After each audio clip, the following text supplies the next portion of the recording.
नमस्कार दोस्तों, स्वागत है आपका अपने YouTube channel education for ever पर।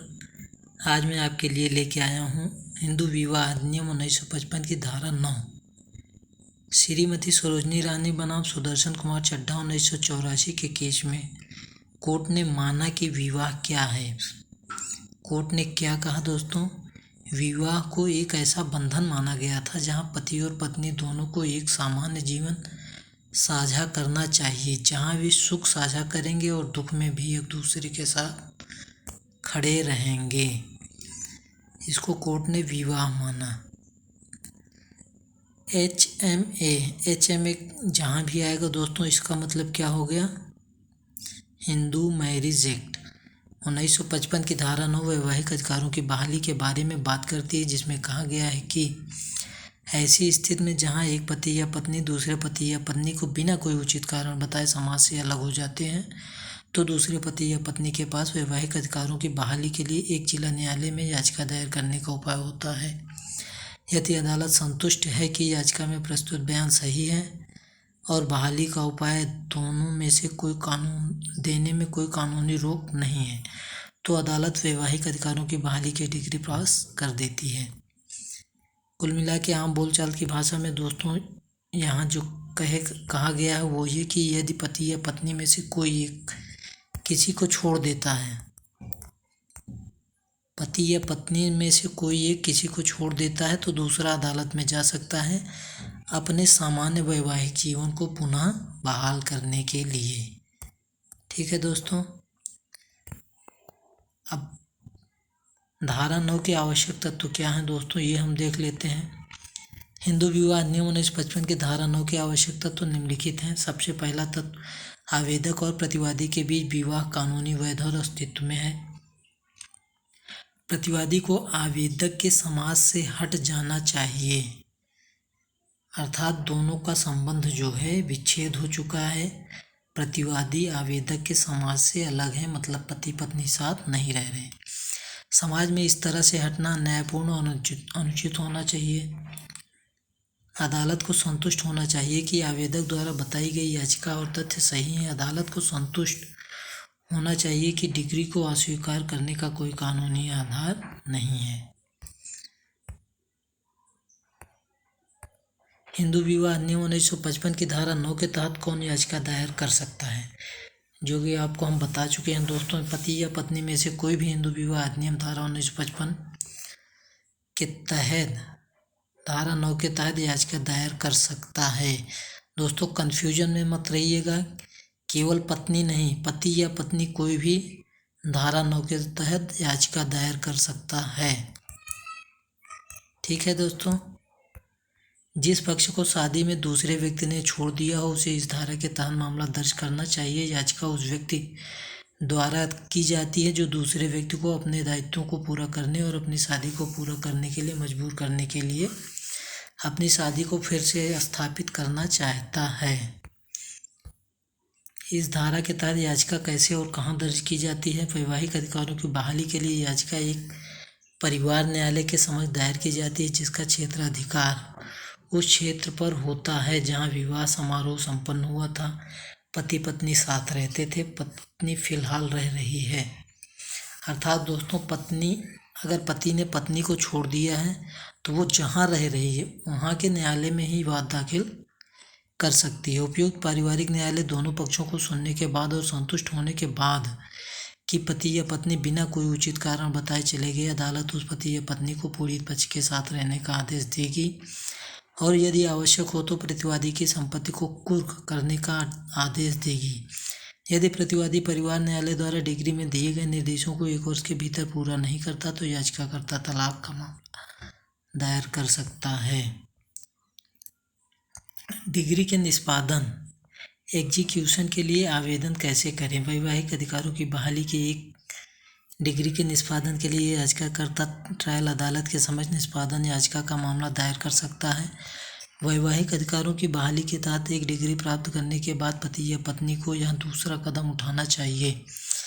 HMA की धारा 9 के तहत, HMA का मतलब दोस्तों हमने बताया है ना आपको, हिंदू मैरिज एक्ट के तहत डिग्री के निष्पादन के लिए डिग्री धारण करने वाले पति या पत्नी सीपीसी के आदेश 21 नियम 32 के तहत मामला दर्ज कर सकते हैं या वैवाहिक अधिकारों की बहाली के लिए 5 डिग्री निष्पादन से संबंधित है।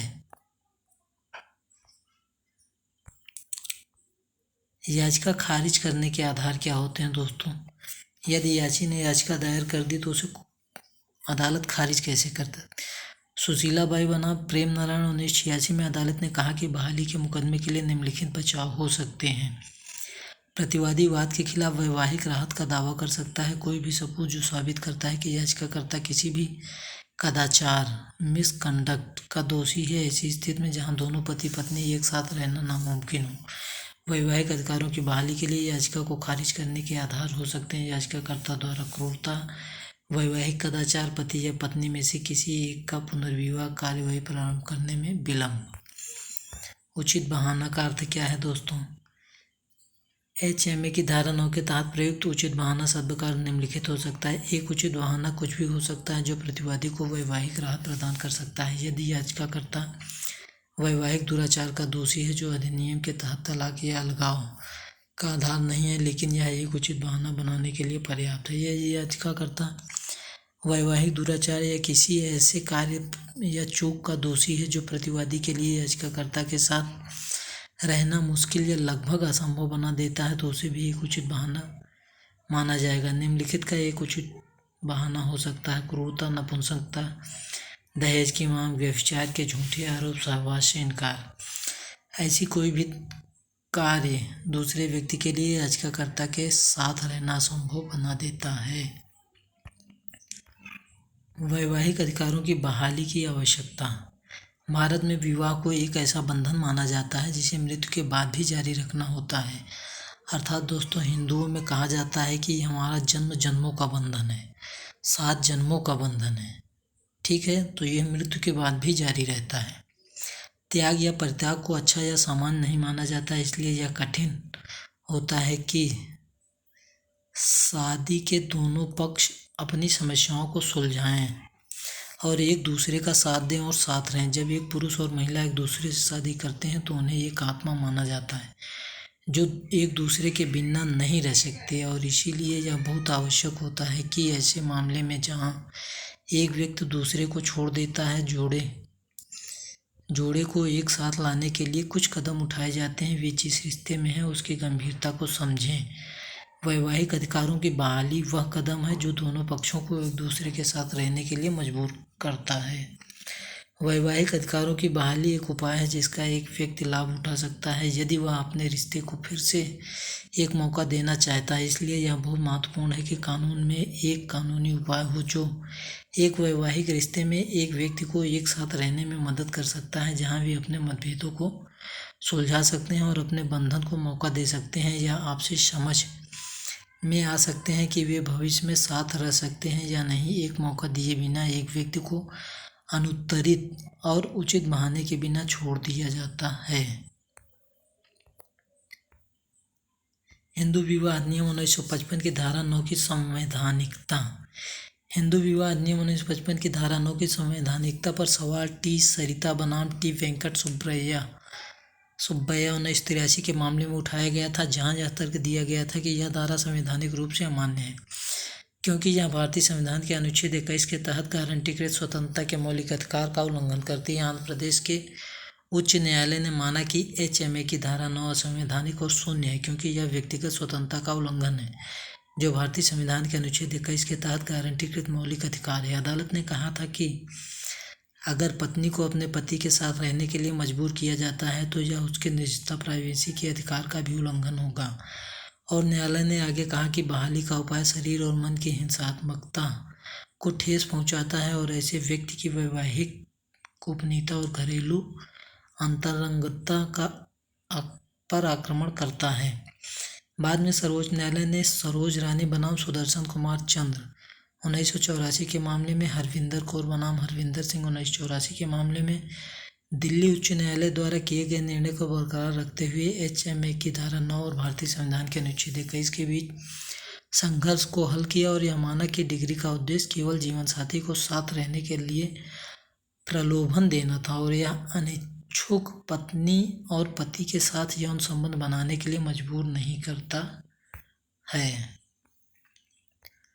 दोस्तों, निष्कर्ष क्या निकलता है इस उपाय की दोनों संभावनाओं का विश्लेषण करते हुए यह समझना जरूरी है कि यह जनता के लिए फायदेमंद है या नहीं। भारतीय संस्कृति के अनुसार एक जोड़े को एक दूसरे के साथ रहने और अपने रिश्ते को काम करने के लिए कड़ी मेहनत करनी चाहिए। यह धारा इन संस्कृतियों को एक कानूनी आधार प्रदान करती है, लेकिन दूसरी तरफ यह दो व्यक्तियों को एक साथ रहने के लिए मजबूर करती है जो एक दूसरे के साथ नहीं रहना चाहते और जो रिश्ते बल से बने हैं उनका कोई भविष्य नहीं है। अदालत ने अभी ओजस्वा मामले में के तहत धारा 9 की संवैधानिकता पर फैसला नहीं किया है। यह आशा की जाती है कि माननीय न्यायालय एक निर्णय पर आएगा जो जनता के हित में होगा और जिसमें भारतीय संस्कृति का सार भी होगा।